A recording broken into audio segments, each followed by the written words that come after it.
Got a new storage cabinet over here. Went to the back row beauties of Tahome Depoe, and I needed a place to start storing some of all these tools.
Well, hello everyone.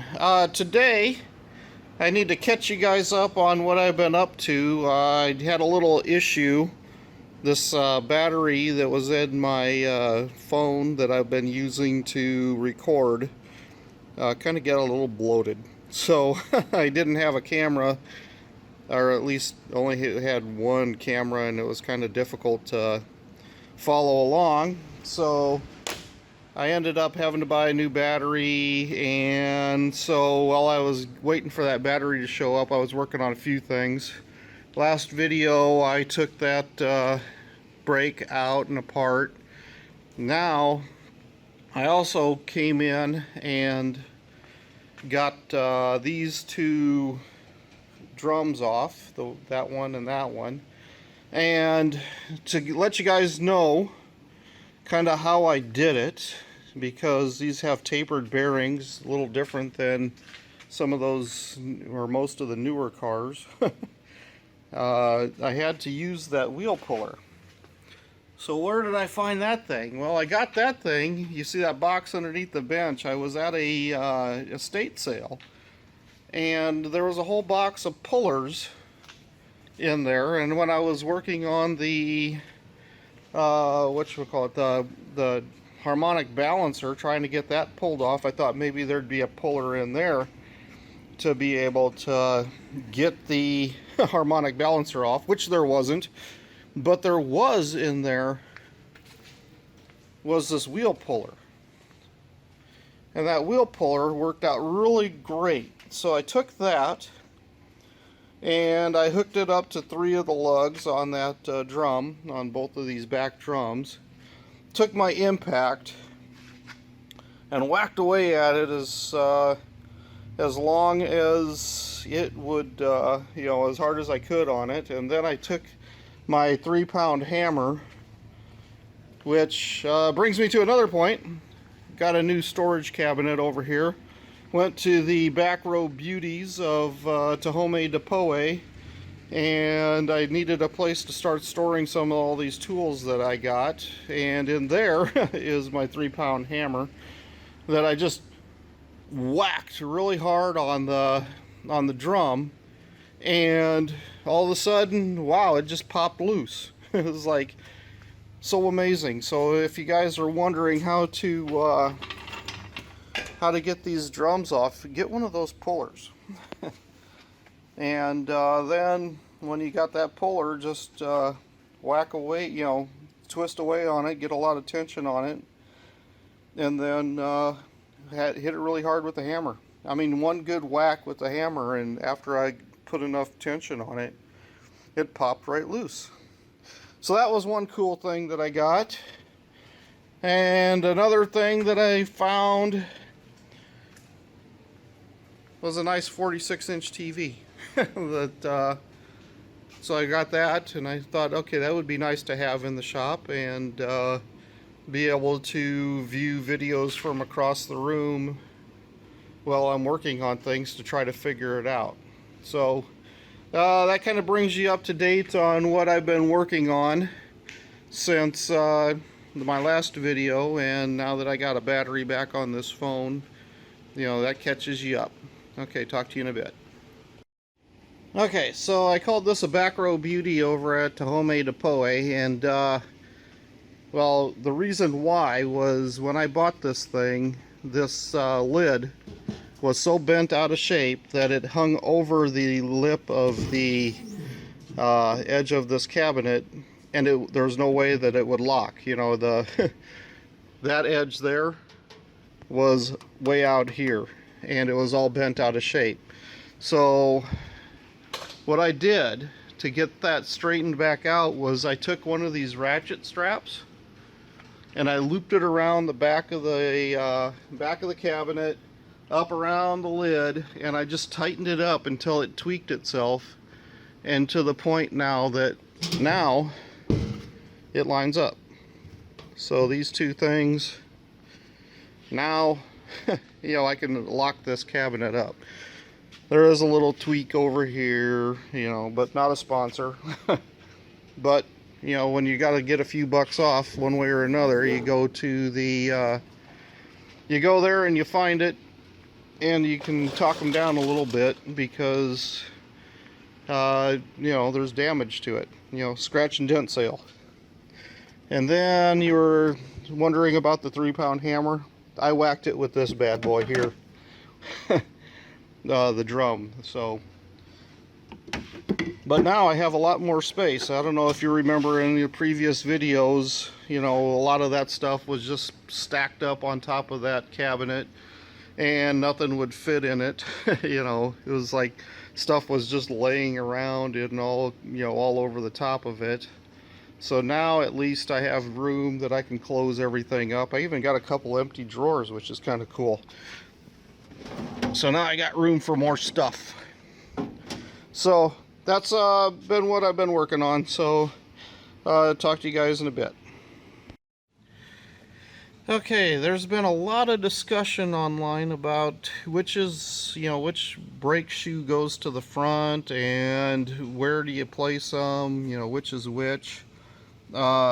Looking at the image from the 65 manual, the primary shoe looks to be the shorter pad. The pad, the one with the least length on it. And the secondary shoe is the one with the long length on it. Now the primary goes to the front. So that being said, I went to the 64 manual, and here they spell it out really well. Primary shoe in all cases goes forward, the front of the vehicle, and pivot should always be to the right of the star wheel. The primary can be identified by the shorter lining section. So right there it tells you no more ifs, ands, or buts about it. The front shoe is the short shoe. No more arguments, people. It's right there in the manual. You just had to go back a year to find it. I mean, here it's in a picture, but they're not really explicitly spelling it out. But you come here to 64, they spell it out. The short shoe is the primary shoe, and the primary shoe goes to the front. Okay, so looking at these kits, you buy a spring kit, it comes with these springs and it comes with these springs, and it's like which springs go where. Well, my old 64 never had this spring in it, so I can throw those aside. They use these. And these springs came with the kit, but the one that didn't was the one that held the star wheel together down at the bottom. It was this spring. So I had to find those, and you can buy these separately. I went to Rock Auto, I think it was. and I found these. So what do we got to do to put this thing together is, if you go to Uncle Tony's garage, you can find out that, you know, the best way to put these things together is to assemble the bottom half first and then slap it up on the thing. So what I'm going to do is check how this thing goes. I'm going to put this spring in place because that's the easiest time to put it together. Come on. And then I got too much crap in this thing. Too much crap in the way. Come on, go away. Move that stuff out of the way so I can lay it all down here flat. And this thing is supposed to be run all the way in and then put down at the bottom. But what I found is that it's a little bit easier to hook the spring first and then hook this star wheel adjuster thing in second.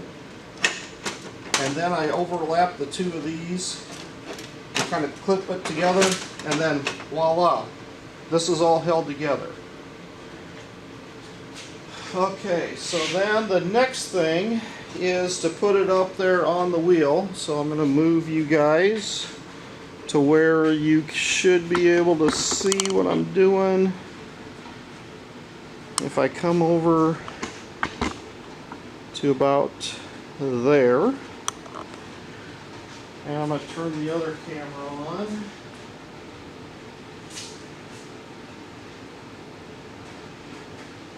And give you another view from the other side.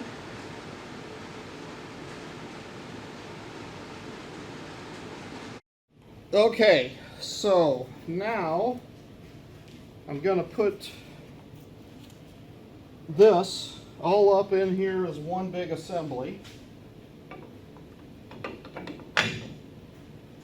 and get the cylinder in place, get that kind of in place, and it all kind of holds itself right about there. Then I need to take these little pins and push them through.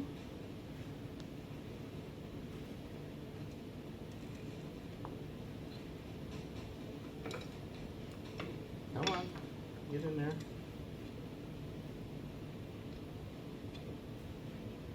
Oh, come on, get in there. There we go. So now those are kind of in place.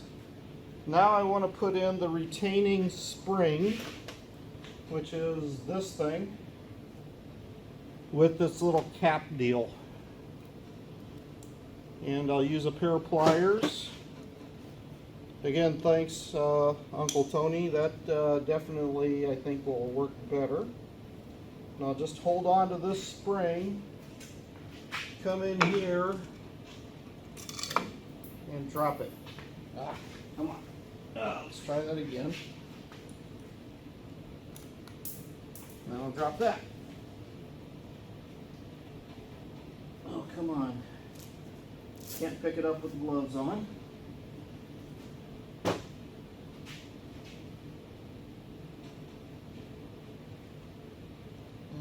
Okay.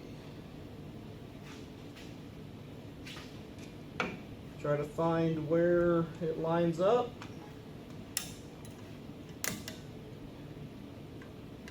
Push it in and twist. And twist a little bit further. Oh, it didn't hold. Come on.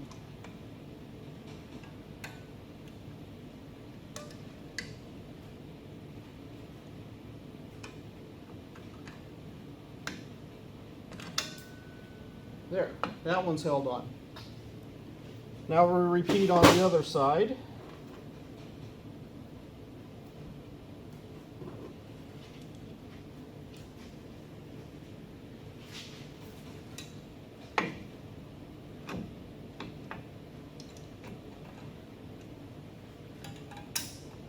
And I dropped that one. Yeah, see, this is why they do it on the bench and not on the car when they show these demonstrations. And they've done it 1,000 times where this is really the first, well actually technically it's the second time I've ever done this. And it's because the first time I did it, I put the shoes on the wrong way. I put the primary in front, or the primary in back and the secondary in front. Because I didn't know if the short one should be in back or the front one should be, or the long one should be in back. Went to the book, figured it out. Now I have it. Now if I could get that spring on there, get in there, and then twist. And I missed. Alright. Whew. Let's try that again.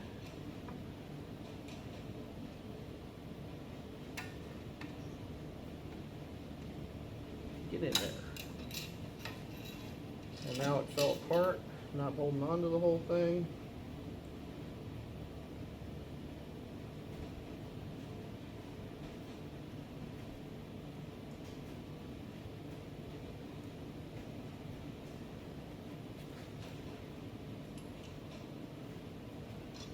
This needs to line up with that and then go through that hole. You can do it.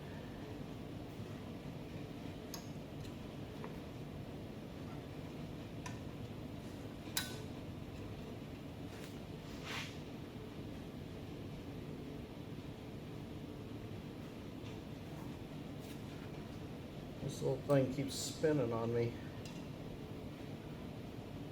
And then I can't find it. There it is. Turn. Hey, there we go. Then what I'm going to do is kind of wiggle this into place. That one's where it's supposed to be. This one isn't even close.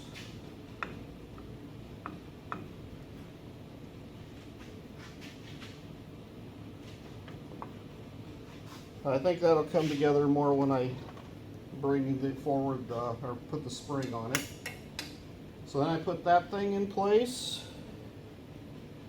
Then I grab one of these springs, stick it in that hole, and then I find my screwdriver, which I found out when I was working on this that this long narrow screwdriver really bends and it doesn't work very well. So what I need to do is come in here, find that, and just stretch it, and then it pops on. First one's in. Then we'll come back over here and hook the second one on, which it goes here in this hole and repeat on this side.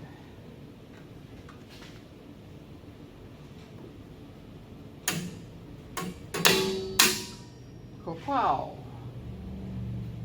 There, brakes are ready. So, question that always comes up is where does the star wheel go? Well, if you look at it, I don't know if you guys can see, but there's a hole back here, and if you put the star wheel to the back, you'd never be able to do the adjustment. So the star wheel needs to go to the same side that the little gap hole is on the back of this thing. So, simple way to figure it out once you've done that. Alright, now that brake is ready to go, and once I get the drums done, then we'll go to put that stuff together. Next it'll be take apart the stuff on the back.